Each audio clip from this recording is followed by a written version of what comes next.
Erosion जब आते हैं आमाशय में, तो आमाशय की अंदर की जो दीवार है, आमाशय मतलब एक तरीके से एक डब्बे जैसा स्ट्रक्चर है।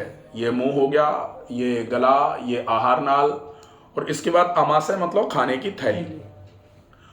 उस खाने की थैली में गैस्ट्राइटिस का तो मतलब हो गया कि सूजन भी आ गई है, उसमें दर्द भी है, पेट फूल भी रहा है, लालामी भी है, अंदर से एंडोस्कोपी कराई तो देखा कि अंदर लाल लाल भी है। तो अपने गैस्ट्राइटिस तो है ही, वो पॉलिपॉइडल जो है वो डिओडिनम में है जी। मतलब छोटी आंत के पहले वाले पार्ट जिसको डिओडिनम बोला जाता है उसमें। लेकिन स्टमक में इन्फ्लेमेशन के साथ साथ इरोजिव चेंजेस हैं। इरोजिव मतलब वो खरोंचे। अब वो खरोंचे अगर नहीं भरी तो फिर लगातार वो कहीं अगर थोड़ी बहुत ऐसे करके खरोंच है और वो खरोंच अगर भरेगी नहीं तो धीरे धीरे करके वो घाव में कन्वर्ट होना चालू हो जाती है। तो इरोजन्स अगर ठीक नहीं किए गए तो वो इरोजन किसी भी पॉइंट पर अल्सर बन सकते हैं। इसीलिए इरोजिव गैस्ट्राइटिस और नॉन इरोजिव गैस्ट्राइटिस जो है, नॉन इरोजिव मतलब इरोजन नहीं है, इन्फ्लेमेशन है, तो नॉन इरोजिव गैस्ट्राइटिस के ठीक होने के चांसेस बहुत ज्यादा और बहुत जल्दी ठीक हो जाती है। लेकिन इरोजिव गैस्ट्राइटिस में थोड़ा टाइम इसलिए लगता है कि इरोजन हील होने में बड़ी समस्या है। इरोजन कब हील होते हैं, जैसे कहीं जैसे मुंह में छाला हुआ है और यहां पर कोई छोटा सा घाव हुआ है, तो यहाँ के घाव पे तो क्या करोगे आप, ऐसे करके आपने सफाई करी डेटॉल से, बीटाडीन से, और मलहम लगाया और टेपिंग कर दी। लेकिन मुंह में छाले में आप क्या लगाओगे, वो शहद वगैरह। अब शहद लगा लेते हो तो उसके बाद थोड़ी देर के बाद फिर से आपने मान लो लार ही आ गई, आपने पानी नहीं पिया या जूस नहीं पिया या फल नहीं खाए, खाना नहीं खाया, तो लार निकल के वो जो आप ऑइंटमेंट या जो कुछ भी लगा रहे हो वो बार बार करके गीला बना रहेगा ना। तो ये तो यहाँ का हिस्सा है। अब आप यही इमेजिन करो कि आमाशय में कितना गीला रहता होगा। आमाशय तो एसिड तो रहते हैं, हमेशा ही गीला है। और उस गीले के बाद वो एसिड जो रहता है, आमाशय की दीवारें तो एसिड छोड़ती हैं कि एक तो घाव है और घाव पे एसिड निकल रहा है। तो इसलिए बहुत जरूरी होता है इरोजिव गैस्ट्राइटिस में कि आप इरोजिव गैस्ट्राइटिस के केस में लगातार जो एसिड सिक्रेटिंग सेल्स हैं उनको थोड़ा लेस एक्टिव रखो। मतलब आपके आमाशय से ज्यादा मात्रा में एसिड निकले नहीं, इसकी व्यवस्था करो।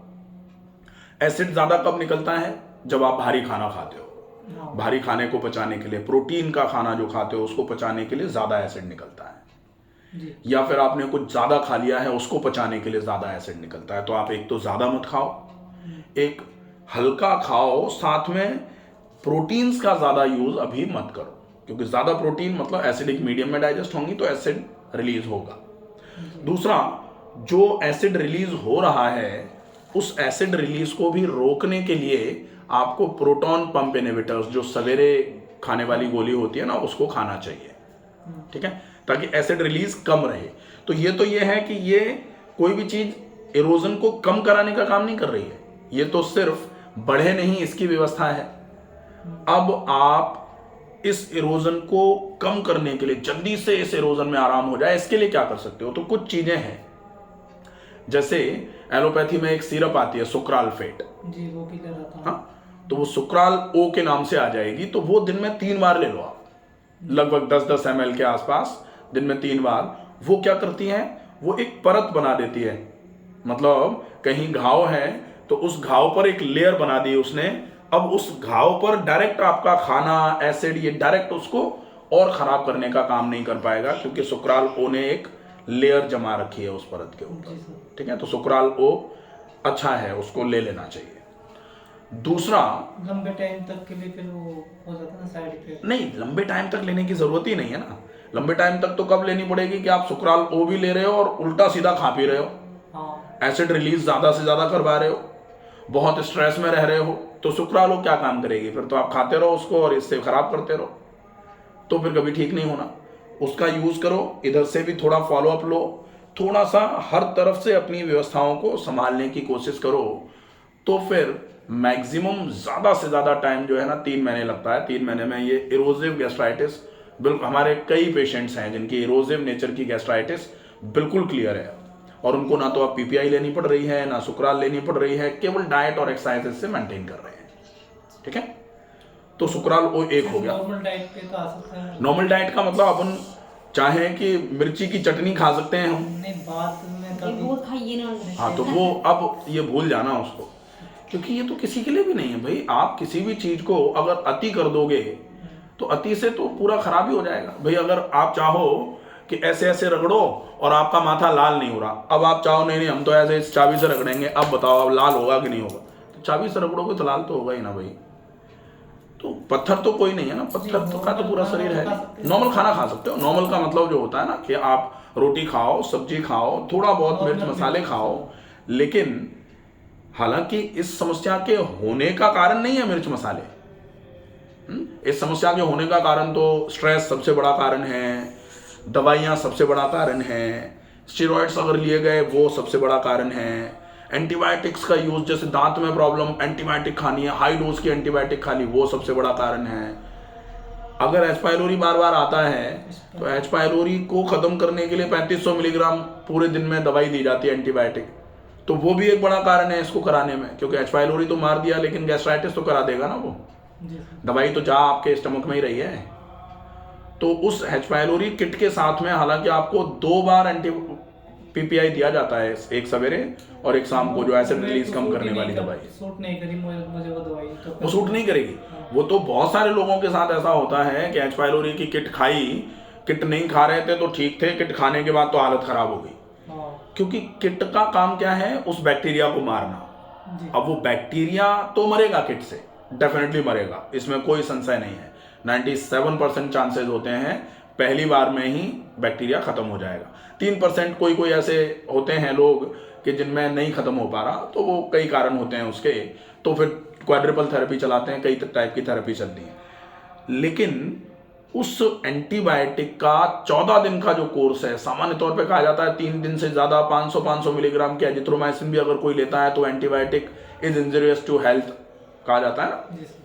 तो यहाँ तो 14 दिन तक चल रही है, और यहाँ 500 नहीं, यहाँ 3500 मिलीग्राम इन डे चल रही है। 1000 मिलीग्राम तो एमोक्सिलिन होती है और 750 क्लैरिथ्रोमाइसिन होती है, ये 2 बार लेनी होती है। 1000 एमोक्सिलिन 2 बार हो गई 2000, और 750 क्लैरिथ्रोमाइसिन तो 1500 ही हो गई। 2000 और 1500 3500 मिलीग्राम हो गया।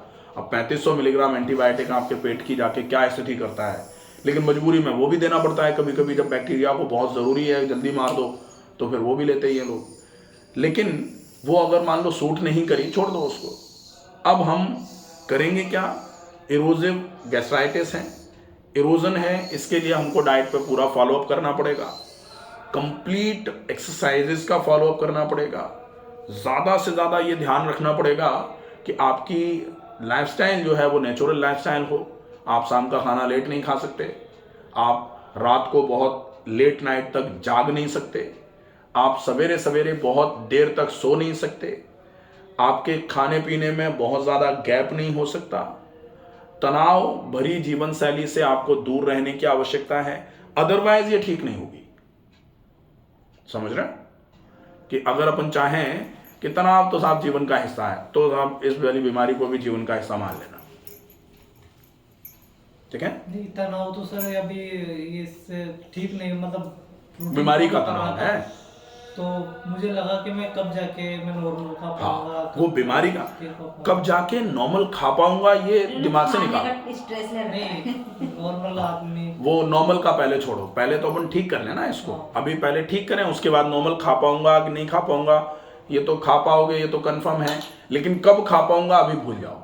क्योंकि अगर हम दिमाग में माला की तरह ये रटते रहेंगे कि नॉर्मल खा पाऊंगा कि नहीं खा पाऊंगा, तो वो तनाव कहा जाएगा। कब मैं ठीक हो पाऊंगा, वो टेंशन हो जाता है। तो उसका टेंशन मत पालो, ठीक होने का प्रयास करो, क्योंकि टेंशन पालने से तो बीमारी बढ़ेगी। जी हाँ, लेकिन उसको ठीक करने का प्रयास करोगे तो बीमारी कम होगी।